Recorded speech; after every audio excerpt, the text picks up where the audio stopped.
വാർഷികത്തിന് സ്വാഗതമരുളിയത് അഭിവന്ദ്യനായ ശൈഖുന കാന്തപുരം ഉസ്താദാണ്. 100ാം വാർഷിക ഉദ്ഘാടന സമ്മേളനത്തിന് മുഖ്യപ്രഭാഷണം നടത്തുന്നത് മഹാനരായ ശൈഖുന കാന്തപുരം ഉസ്താദാണ്. ആ മഹത്തായ സമസ്തയുടെ 100ാം വാർഷിക സമാപന സമ്മേളനത്തില് നമ്മെ എല്ലാം അഭിവാദ്യം ചെയ്യാൻ അല്ലാഹു തആല ദീർഘായുസ് നൽകുമാറാകട്ടെ. എല്ലാവരും പ്രാർത്ഥിക്കണം. ഇന്ത്യൻ ഗ്രാൻഡ് മുഫ്തിയാണ് ശൈഖുന കാന്തപുരം ഉസ്താദ്. ആരാണ് ഇന്ത്യൻ ഗ്രാൻഡ് മുഫ്തി? എന്താണ് ഇന്ത്യൻ ഗ്രാൻഡ് മുഫ്തിയുടെ ഔദ്യോഗികമായ ചുമതല? ഇതൊക്കെ ഇപ്പോഴാണ് യഥാർത്ഥത്തിൽ ജനങ്ങൾ അറിഞ്ഞുകൊണ്ടിരിക്കുന്നത്.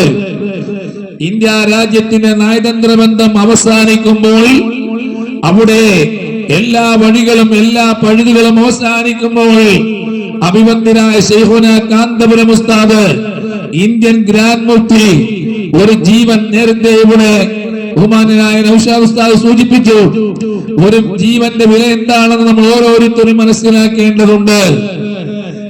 കൊല്ലുവാനും തല്ലുവാനും കൊലപ്പെടുത്തുവാനും കുഴിച്ചു മൂടുവാനുമല്ല പ്രിയപ്പെട്ട സഹോദരങ്ങളെ മനുഷ്യൻ ഭൂലോകത്ത് ജീവിക്കേണ്ടത്.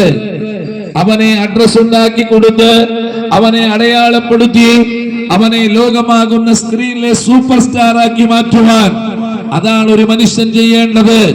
നിർമ്മിതികൾ ഉണ്ടാക്കണം, മനുഷ്യരെ നിർമ്മിച്ചു കൊണ്ടിരിക്കണം, അവരെ നവീകരിച്ചു കൊണ്ടിരിക്കണം.